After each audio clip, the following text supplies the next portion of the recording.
Pernah nggak sih kalian kehilangan teman dekat kalian? Mungkin karena satu atau dua hal mereka nggak jadi deket lagi dengan kita.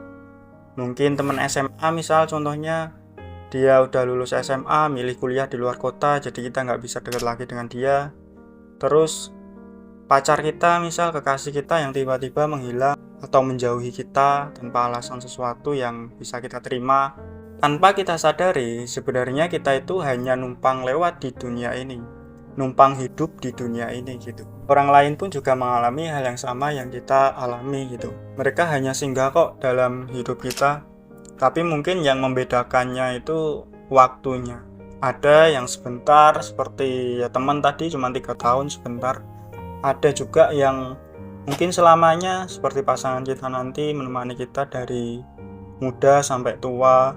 Dari semua itu pasti akan berujung yang namanya perpisahan.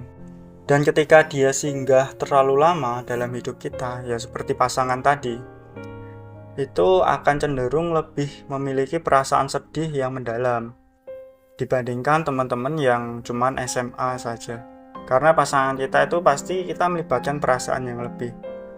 Ketika mereka akhirnya tidak lagi bersama kita, itu akan membuat perasaan kita sedih atau membuat kita merasa kehilangan gitu. Tapi perasaan kehilangan ini tuh setiap orang berbeda-beda, tergantung situasinya dan siapa yang meninggalkannya. Selain itu, kehilangan tuh nggak harus berwujud seseorang, bisa juga berwujud situasi. Contoh misalnya kemarin pas COVID-19, itu kan situasinya mencekam banget ya. Kita nggak boleh keluar rumah, kita nggak boleh bekerja, kita nggak boleh sembarangan makan makanan. Nah, situasi-situasi itulah yang membuat kita merasa kehilangan. Yang dulunya kita bisa pergi dengan teman kita sesuka hati, ke mall, belanja, shopping, dan lain-lain. Sekarang itu dibatasi, bahkan diwajibkan menggunakan masker. Nah, orang itu memiliki proses yang berbeda-beda dalam menghadapi perasaan sedih mereka. Ada yang menangis, ada yang menyendiri, bahkan ada yang sampai memutuskan untuk bunuh diri. Nah, itulah mengapa perasaan sedih atau perasaan kehilangan ini tuh sangat penting ya untuk kita ketahui bagaimana sih caranya agar kita mampu menghadapi perasaan ini dengan baik gitu. Dan pada akhirnya kita bisa benar-benar pulih dan menjalani aktivitas pada umumnya. Kali ini di masa puber akan membahas bagaimana sih kita bisa menghadapi situasi-situasi seperti perasaan sedih atau perasaan kehilangan seseorang agar kita tuh bisa terjaga dari hal-hal negatif atau perilaku kita yang bisa menjuruskan ke hal-hal yang negatif. Menurut Elizabeth Hurley-Rose, ada 5 tahapan proses yang akan dialami oleh seseorang ketika dia menghadapi perasaan sedih atau kehilangan. Nah, disclaimer dulu ya, bahwa setiap orang itu kan memiliki situasi perasaan sedih yang berbeda-beda. Ada yang biasa saja dan ada yang cukup mendalam juga. Seperti yang saya jelaskan tadi, bisa saja jika kalian mempraktekkan teori ini, mungkin kalian akan memiliki perbedaan waktu untuk recovery. Nah, kita mulai dari yang pertama, yaitu denial atau penyangkalan. Biasanya orang yang mengalami ini itu hidup dalam imajinasi mereka, bukan dari realitanya. Contoh misalnya kemarin waktu COVID-19 ya, itu kan Cina dari Indonesia cukup jauh, dan mereka berpikir nggak mungkin COVID-19 nyampe ke Indonesia, walaupun buktinya juga nyampe juga. Nah, ini adalah salah satu contoh denial atau penyangkalan. Nah, ada lagi, misal saudara-saudara kita ada yang meninggal, salah satu saudara kita ada yang meninggal gitu. Terus kita berpikir, enggak kemarin aja masih kontakan sama saya, masih kontakan sama aku, bilangnya kayak gitu. Nah, itu adalah salah satu proses denial ya, atau penyangkalan bahwa mereka belum siap untuk menerima suatu musibah. Tapi tenang, ini berjalan tidak lama kok, karena mereka juga akan mulai menerima kondisi ini mungkin beberapa hari gitu, setelah mereka tahu kondisi sesungguhnya.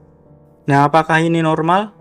Ya, jelas normal, karena ini adalah salah satu bagian proses dari pencernaan rasa sedih atau rasa kehilangan. Nah, yang kedua itu marah. Marah ini pasti ya, karena setiap orang yang mengalami rasa sedih, kecewa, dan perasaan-perasaan negatif itu pasti akan marah. Nah, marah ini cenderung untuk mempertanyakan, kenapa sih? Bagaimana sih? Kok bisa sih? Gitu. Contoh, keluarga kita ada yang meninggal. Contoh ibu misal, ibu kan baik banget ya di kehidupan kita. Terus ibu kita meninggal.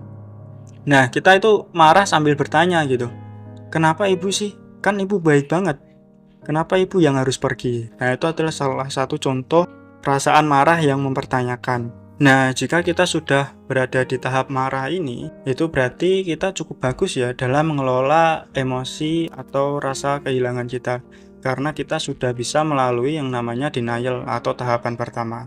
Nah, untuk tahapan kedua atau tahapan yang baru saja kita jelaskan ini, terkadang tuh ketika kita marah, lalu kita cerita ke orang lain, maka orang lain tuh pasti akan bilang, ya udah sih relain aja, kan udah terjadi. Jika teman-teman punya saudara atau teman yang lagi curhat tentang perasaan dia, jangan bilang gitu. Karena perasaan itu tidak sesimpel itu. Perasaan ini memang harus dikeluarkan. Jadi cukup dengarkan saja perasaan mereka, amarah mereka, karena perasaan marah itu memang harus dikeluarkan dan tidak boleh ditahan-tahan. Menurut beberapa teori ya, kalau kita bisa mengekspresikan marah atau perasaan emosi kita dikeluarkan, itu akan lebih melegakan dan itu akan lebih cepat untuk memproses recovery dalam hidup kita. Nah, setelah kita melewati perasaan marah atau tahap kedua, kita akan masuk ke tahap yang ketiga, yaitu negosiasi atau bergeming. Nah, kita mulai nih bernegosiasi dengan alam atau bahkan bernegosiasi dengan Tuhan.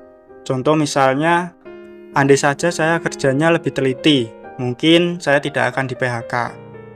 Atau misalnya lagi, andai saja saya waktu itu tidak selingkuh gitu sama pacar saya, mungkin saya sekarang masih bersama dia. Itu kan salah satu contoh negosiasi. Nah, negosiasi ini terjadi ketika kita sudah tidak mengalami rasa marah terhadap situasinya. Jadi kita mulai berpikir nih, bagaimana seandainya jika waktu itu diulang kembali, maka saya akan memperbaiki ini lebih baik lagi. Nah, inilah masa-masa negosiasi atau bergeming. Selanjutnya itu adalah tahap keempat, yaitu depresi. Depresi ini muncul ketika kita sadar bahwa kita tidak bisa lagi berbuat apa-apa. Kita tidak bisa lagi memutarbalikkan waktu, kita tidak bisa lagi untuk mengembalikan situasi yang pernah kita miliki, seperti kehilangan orang yang kita cintai. Nah, inilah yang dapat menimbulkan perasaan atau depresi dalam diri kita. Biasanya, kita akan mulai yang namanya putus asa, mulai sering merenung, hidup kita merasa kosong, dan kita nggak tahu harusnya apa-ngapain. Tetapi depresi yang kita alami saat kehilangan itu sangat berbeda dengan gangguan depresi ya teman-teman. Tapi walaupun tidak sama dengan gangguan depresi, kalau misal tidak diproses dengan baik, maka kita juga akan masuk ke fase gangguan depresi juga. Karena ini juga akan mengganggu kejiwaan kita.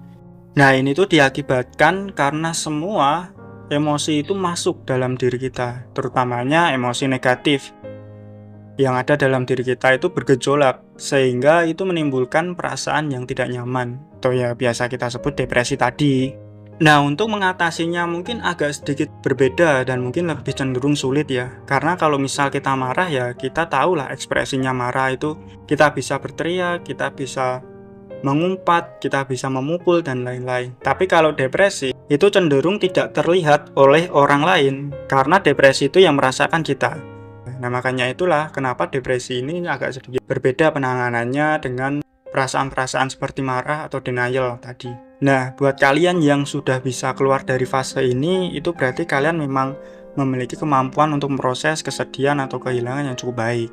Jika kalian sudah bisa melewati tahap keempat, yaitu tahap depresi, kalian akan masuk ke tahap yang terakhir, yaitu tahap penerimaan.